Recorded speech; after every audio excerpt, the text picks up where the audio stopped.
கிறிஸ்துவுக்குள் மிகவும் பிரியமானவர்களே, இயேசு கிறிஸ்துவின் நாமத்தில் உங்கள் யாவரையும் அன்போடு கூட நான் வாழ்த்துகிறேன்.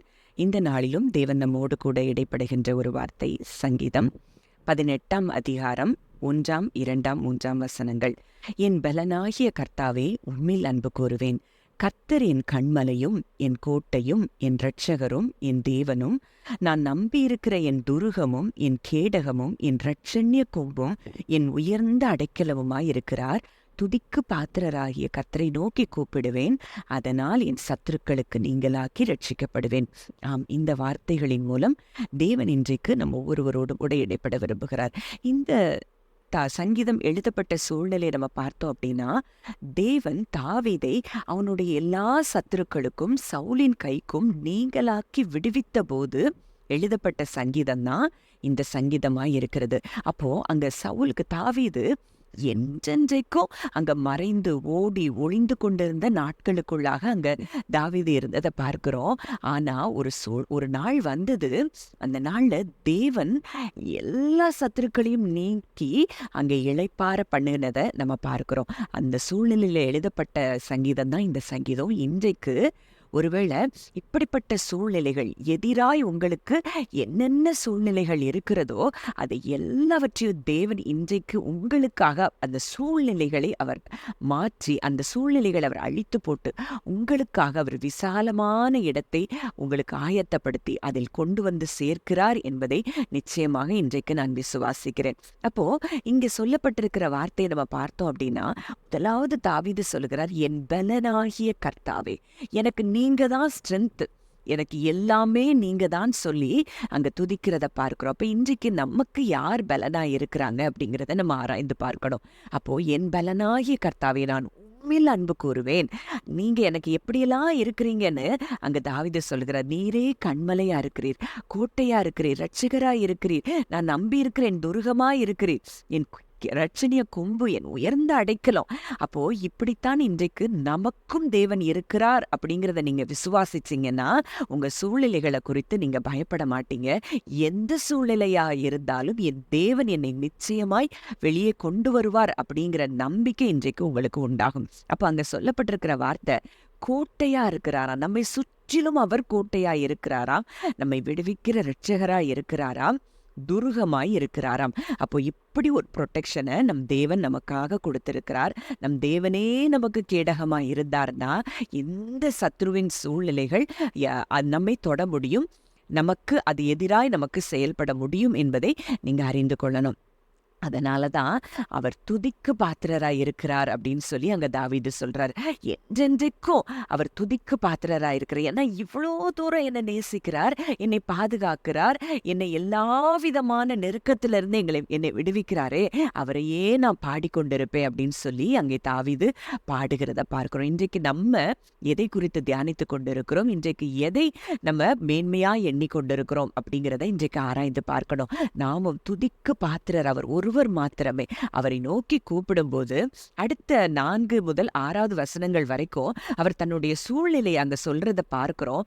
மரண கட்டுகள் என்னை சுற்றி கொண்டது, துர்ச்சன பிரவாகம் என்னை பயப்படுத்தினது, பாதாள கட்டுகள் என்னை சூழ்ந்து கொண்டது, மரண கண்ணிகள் என்மேல் விழுந்தது. எனக்கு உண்டான நெருக்கத்திலே நான் கர்த்தரை நோக்கி கூப்பிட்டு என் தேவனை நோக்கி அபயமிட்டேன். தமது ஆலயத்திலிருந்து என் சத்தத்தை கேட்டார். என் கூப்பிடுதல் அவர் சன்னதியில் போய் அவர் செவிகளிலே ஏறிற்று. இதுதான் ஒருவேளை இன்றைக்கு நீங்க கூட அப்படி சூழ்நிலையில இருக்கலாம். எங்க பார்த்தாலும் எனக்கு நெருக்கம், இதுல இருந்து நான் எப்படி வெளியே வருவேன் அப்படின்னு சொல்லி நீங்க நினைக்கலாம். அங்கே தாவீதுக்கு சொந்த மகனால அங்க பிரச்சனை வந்தது, சவுலால பிரச்சனை வந்தது, சொந்த மாமனாரால பிரச்சனை, அவன் நேசித்த ஜனங்கள் அவனுக்கு எதிராக எழும்பின அதெல்லாம் நம்ம பார்க்கிறோம். ஆனா ஒரு சூழ்நிலையில கூட அங்க கர்த்தர் தாவீதை கைவிடல.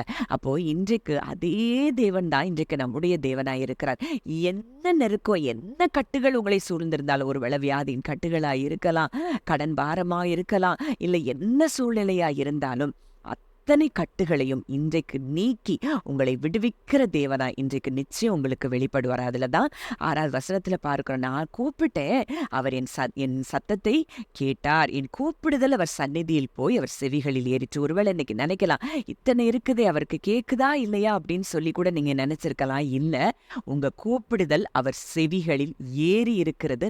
நிச்சயமாய் உங்களை இந்த சூழ்நிலையிலிருந்து அவர் வெளியே கொண்டு வருவார். கொண்டு வரக்கூடிய அத்தனை வல்லமையும் நம் சர்வ வல்லமையுள்ள தகப்பனுக்கு உண்டு என்பதை நீங்கள் அறிந்து கொள்ள வேண்டும்.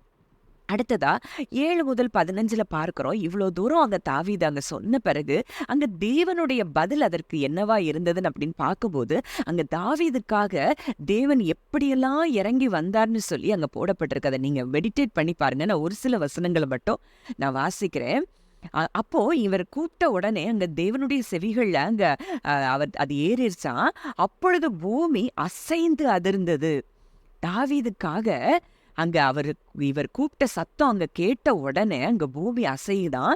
அவர் கோபம் கொண்டபடியினால் பர்வதங்களின் அஸ்திபாரங்கள் குலுங்கி அசைந்தது. இவ்வளோ தூரம் தன்னுடைய குமாரனாகிய தன்னுடைய நேச பிள்ளையாகிய ஒரு தாவீதுக்கு அங்க இறங்கு அவர் கிரியை செய்யும்படியா இத்தனை காரியங்கள் நடந்ததுன்னு சொல்லி தாவீது சொல்லுகிறார். அவர் நாசியிலிருந்து புகை எழும்பிற்று, அவர் வாயிலிருந்து பட்சிக்கிற அக்கினி புறப்பட்டது, அதனால் தழல் மூண்டது. ஒருவேளை இன்றைக்கு உங்க சூழ்நிலைகள், உங்களுக்கு எதிராக இருக்கிற சூழ்நிலைகளை அழித்து போடும்படியாய் அவர் வாயிலிருந்து இன்றைக்கு பட்சிக்கிற அக்கினி புறப்படுகிறது என்பதை நீங்கள் அறிந்து கொண்டீர்களானால் இந்த சூழ்நிலைகள் நிச்சயமாய் உங்களுக்கு மாறும். அடுத்ததை நம்ம பார்க்கிறோம், வானங்களை தாழ்த்தி இறக்கினார்.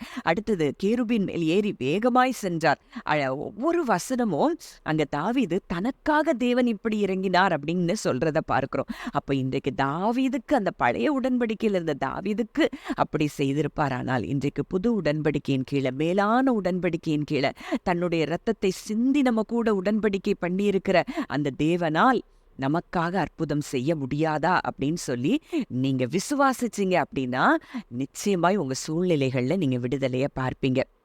அடுத்ததா அங்கே தன்னை விசாலமான இடத்திற்கு கொண்டு வந்ததான் அங்க 16 முதல் 19 வசனத்துல நம்ம பார்க்கிறோம். சொல்றாரு, உயரத்திலிருந்து அவர் கை நீட்டி என்னை பிடித்து ஜலப்பிரவாகத்தில் இருக்கிற என்னை தூக்கி விட்டார்.